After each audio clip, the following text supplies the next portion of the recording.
Welcome back to the Most News in the Morning. Many people wondering this morning whether it's safe to crack open their eggs. More than 500 million of them have now been recalled over salmonella fears. Joining us now from Washington is FDA Commissioner Margaret Hamburg. Thanks for joining us this morning. Sure, my pleasure. 500 million eggs is a lot of eggs to be recalled. Do you feel you have your arms around this problem? Well, we're continuing to investigate to make sure that we fully understand the source of the contamination.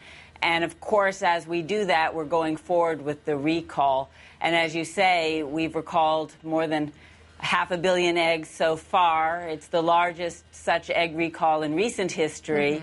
We may have to continue with some smaller sub-recalls, but we think that we are, getting to a very important point of control of what's going on. So it's not over yet. Do you have any clue at all as to what might have infected these eggs at these farms? Well, we're still trying to determine that. It could have been environmental exposures, infection of the laying hens themselves, or feed, or some combination. The important thing is that we do know that these eggs are the source of contaminated product. The recall should be taken seriously. I would advise consumers to go to the website FoodSafety.gov, where they can get all the information on the recall and how to identify whether products that may be in their refrigerators are part of the recall and should be thrown out or returned to their supermarkets for reimbursement. What are the farms? I mean, the farms aren't distributing any more eggs, right? That's right. Right, that's right. So what exactly are the farms doing to help the FDA figure out what happened there? Well, they are working with us to let our inspectors in to review the conditions on the farms and the records about past conditions.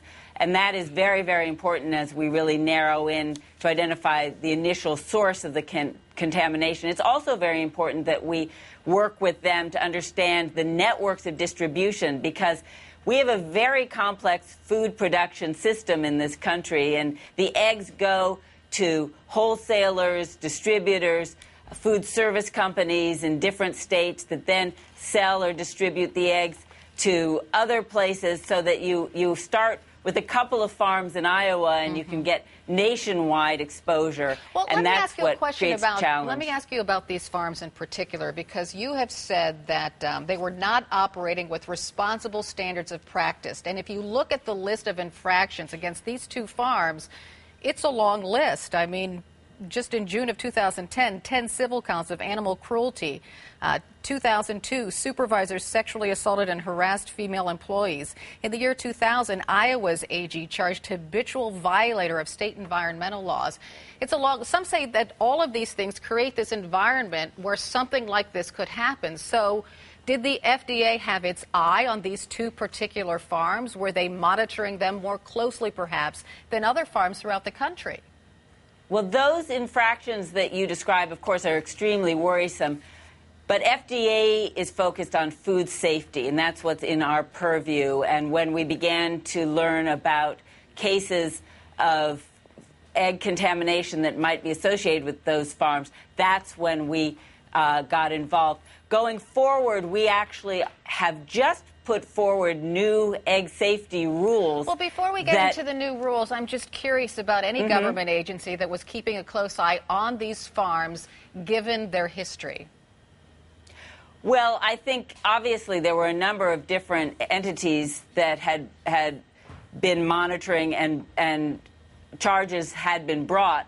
But the FDA is responsible for food safety. The infractions that you were noting had to do with animal cruelty and with worker conditions and other things. And environmental laws. But like I said, some people feel that by doing these things, it created this environment for something like a salmonella outbreak to happen.